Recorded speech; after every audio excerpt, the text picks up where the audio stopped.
8 पार्टियां एक तरफ हो गई हैं, 2 आप और ANP एक तरफ हैं, तो ये किस तरह आप अपना दिफा करेंगे जो कुछ मरियम बीबी आपको कह रही हैं?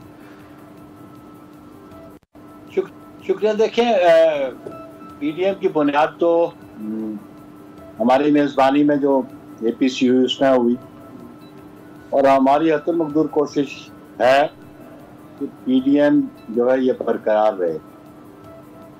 अगर दीगर जमातें ये इज्तनाब करें इस किस्म की गुफ्तगू से, क्योंकि हमारा कॉमन ऑब्जेक्ट एक था कि मौजूदा हुक्मरानों से निजात कैसे हासिल करें। हम पे अगर कोई फैसले मुसल्लत करे तो हम फैसले जो हैं वो इज्तिमाई फैसलों के पाबंद हैं। इनफरादी फैसले को मुसल्लत करने की जो कोशिश जमात करे तो वो पाकिस्तान पीपल्स पार्टी नहीं मानती। और ये जो लबो लहजा अख्तियार किया गया है ये सियासी लबो लहजा नहीं है। सियासत में ऐसा तलखियाँ नहीं हुआ करती। हमारे पास भी वो बहुत सारी मटेरियल्स भी हैं, और जब आप उनकी जमात पंजाब में सेनेट के इलेक्शन में PTI के साथ बैठ के मुआहदे करके अपने बंदे मुंतखब करा सकती है, उस वक्त तो पाकिस्तान पीपल्स पार्टी ने इतराज नहीं किया। आपने हमारे मोतबर शख्सियत फॉर्मर सेनेटर फरतुल्लाह बाबर के इलेक्शन में आपका किरदार किया था कि आप उस वक्त हमें भी ऑफर थी KPK में कि आप अपोजिशन वाले 3 सीट्स ले लें, और जिसमें एक टेक्नोक्रेट की सीट थी फरतुल्लाह बाबर साहब की। इनका ही एक उम्मीदवार जिसको इन्होंने विड्रॉ नहीं कराया, अब्बास अफरीदी को। हम बारहा कहते रहे कि ये अनअपोज सिलसिला बन रहा है, लेकिन PMLN ने विड्रॉ नहीं करवाया वहाँ पे, तो हमने गिला नहीं किया। लेकिन एक लार्जर इंटरेस्ट में एक मूवमेंट जो पाकिस्तान पीपल्स पार्टी मेजबानी में शुरू हुई थी, हमको उसको मंतकी और अगर ये समझते हैं कि लीडर ऑफ अपोजिशन की बात है तो वो भी सरबराही इजलास बुला के ये बैठ के बात कर लेते और चेयरमैन से बात कर लेते। इन्होंने चेयरमैन से कतन कोई बात नहीं की, इन्होंने कतन कोई बात नहीं की आसवरी जरदारी साहब से। तो ये अकेले तो ये बन नहीं सकते थे, पीपल्स पार्टी के ताबन से ये बन सकते थे। तो ये बिल्कुल राब्ता कर सकते थे, इन्होंने राब्ता नहीं किया। हमारी क़यादत ने जरूर राब्ता किया, लेकिन इनकी क़यादत ने कोई रिस्पांस नहीं दिया। अच्छा बुखारी साहब, हम समझते हैं कि बुखारी साहब एक बड़े कॉज के लिए बनी थी। बुखारी साहब, ये मरियम साहबा ने जो मरियम साहबा का लबो लहजा है, जो मरियम साहबा की टोन है, जो उनकी डिक्शन है, उनके अल्फाज हैं, आपको लग रहा है कि अभी उनकी पॉलिटिकल मैच्योरिटी उस लेवल पे नहीं है, या वो पार्टी के अंदर और सीनियर लोगों की बात मानती नहीं है, वो अपनी ही बातें इंपोज कर रही हैं, अपनी सोच इंपोज कर रही हैं?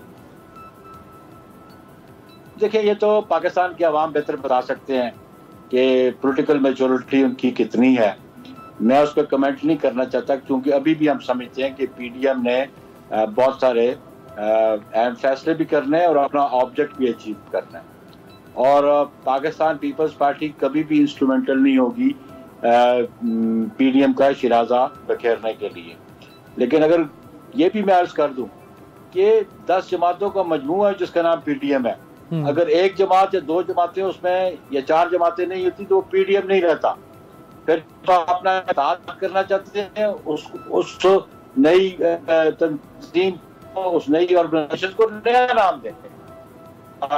इसकी बुनियाद हमने रखी। हम तो नहीं चाहे हमसे कोई छोटा बनाना चाहता, तो फिर अपनी जस्टिट्यूट करे, वो खुद रुजू करे और वो फिर बुखारी साहब ये कहीं ऐसा ना हो जाए उस इत्तेहाद को। सर ये कहीं ऐसा ना हो जाए, आप कह रहे हैं कि PDM असल में 10 जमातों के इत्तेहाद का नाम है, अगर उस 10 में से जमातें कम हो जाएंगी तो फिर वो PDM नहीं रहेगा। ये कहीं ऐसा ना हो जाए जैसे मुस्लिम लीग क्वाफ, मुस्लिम लीग नून, कहीं ऐसा ना हो जाए कि PDM PMLN PDM Peoples Party, आप अपनी PDM बना लें, वो अपनी बना लें। देखिए, नहीं बात है कि हमने पाकिस्तान पीपल्स पार्टी ने बड़े इत्तेहाद बनाए और देखे भी, और बड़ा सख्त तरीन इत्तेहाद MRD का था जिसमें एन शामिल ही नहीं थी, एन का वजूद ही नहीं था उस वक्त। और हमने उन लोगों से भी जो हमारे खिलाफ TNA की मूवमेंट में थे, ये एन तो क्रिएशन ही जियाउल हक की थी, और जिस तरह उन्होंने जुनेजो साहब को बरतरफ करवाया और कौन इंस्ट्रूमेंटल थे उनको बरतरफ करने में, और फिर कौन केयर टेकर चीफ मिनिस्टर भी उस वक्त बने। हमारे पास बहुत मटीरियल है तफरीक डालने के लिए और इश्यूज को पब्लिक करने के लिए, लेकिन हम चाहते हैं कि हम एक लार्जर इंटरेस्ट में, कौमी मफाद में हमने ये पीडीएम तश्कील दी, तो पीडीएम के जो ऑब्जेक्टिव्स हैं उसको हम अचीव करना चाहिए। अच्छा बुखारी साहब एक बात बताएं, देखिए नवाज शरीफ साहब खामोश हैं, अगर तो मरियम साहबा ये अपने तय सब कुछ कर रही हैं आपके खिलाफ, जो कुछ उन्होंने कहा, नहीं जब आपको सिलेक्टेड कह दिया तो बाकी तो बात खत्म होगी ना बाद में। तो नवाज शरीफ साहब ने उनको खामोश नहीं करवाया, वो काफी दिन तक बोलते रही, अभी चूंकि उनकी तबीयत नासाज है कुछ दिनों से, इसलिए वो मीडिया पे आ नहीं सकी। इसका मतलब है नवाज शरीफ साहब की तायद शामिल है अपनी बेटी के पीछे, बाप की मर्जी शामिल है कि हाँ भाई जो कह रही हो ठीक कह रही हो। देखिए जी, इसमें मैं अभी भी कमेंट नहीं करता।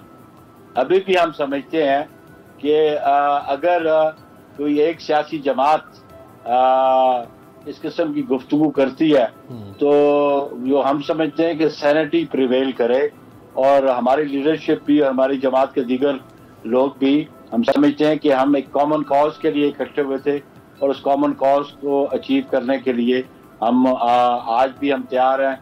जो हमने 20 सितंबर को हमने एक्शन प्लान बनाया, हम उसके पाबंद हैं, उस पर अमल दरामद करने के पाबंद हैं, लेकिन हम कतई ये किसी को इजाज़त नहीं देते कि वो अपने ज़ाती फैसले हम पे मुसल्लत करे।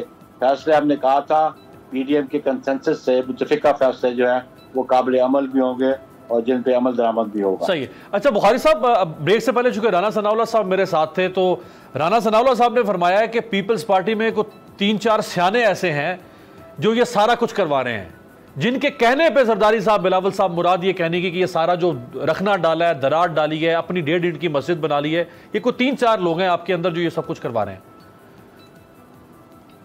देखिए जी, एलिगेशंस और काउंटर एलिगेशंस बड़े हो सकते हैं, और मैं नहीं समझता हूँ कि जो लोग पार्लियामेंट में बहुत अरसे से बैठे हों, पाकिस्तान की पॉलिटिक्स में हों, इस किस्म की इमेच्योर वो गुफ्तगू करेंगे।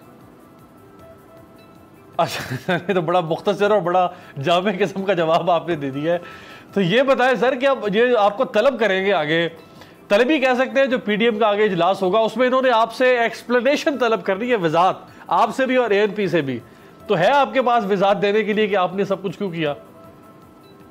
देखें कि पीडीएम की जमातें बराबरी की बुनियाद पे बैठी हैं, चाहे किसी का हुज्जम बड़ा हो या छोटा हो, तमाम लीडरान की जो अहमियत है वो बराबर है, ये ज़हन में बात रखनी चाहिए।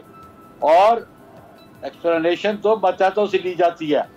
मेरी जमात किसी की मतहत नहीं, मेरी लीडरशिप किसी की मतहत नहीं, ये बामी मुशावरत से मामला हल होते हैं, और बामी जो इज्जत और तकरीम का जो बुनियाद है उसकी बुनियाद पे गुफ्तो शनीद भी होती है। तो ये एक्सप्लेनेशन वेशन वाली बात ये कोई सरकारी अदारों में होती होगी, मुलाजमतों से एक्सप्लेनेशन मांगी जाती हैं, ना तो हम किसी के मुलाजिम हैं ना हम किसी के मतहत हैं।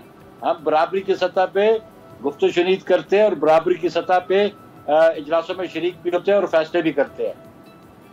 तो बुखारी साहब देखें ना, 10 में से 8 जमातें हैं, उनको आपके साथ एक नुक्ते पर इख्तलाफ है, तो वो अगर आपसे एक्सप्लेनेशन मांगते हैं तो इसमें एक अक्सरियत है ना, वो कहते हैं जी वजाहत करें कि ये क्यों आपने अपना लीडर ऑफ द ऑपोजिशन लेकर आए। देखिए अक्सरियत है, इसी अक्सरियत ने इलेक्शन के बायकॉट का फैसला किया, इसी अक्सरियत ने फैसला किया कि रेजिग्नेशन हो, तो हमने कहा कि सेनेट के इलेक्शन से पहले रेजिग्नेशन से आप मकासद हासिल नहीं कर सकेंगे।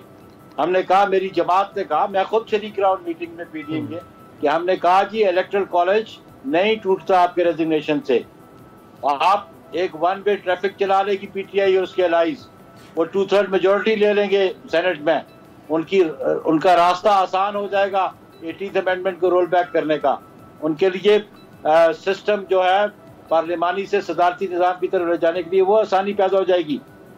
तो उन 8-9 जमातों ने हमारा मौक़िफ़ सुना, हमारे मौक़िफ़ पे अमल दरामद किया, सेनेट के इलेक्शन में पार्टिसिपेट किया, बाय इलेक्शन में पार्टिसिपेट किया। तो ये किस बात पे एक्सप्लेनेशन? हमने तो कभी नहीं कहा कि हम एक्सप्लेनेशन देते हैं। हमने कहा कि इनसे एक्सप्लेनेशन देखो, आपने क्यों वादा किया PTI के साथ पंजाब में सेनेट के इलेक्शन के लिए। सब्सक्राइब करें और बेल दबाएं ताकि कोई खबर रह न जाए।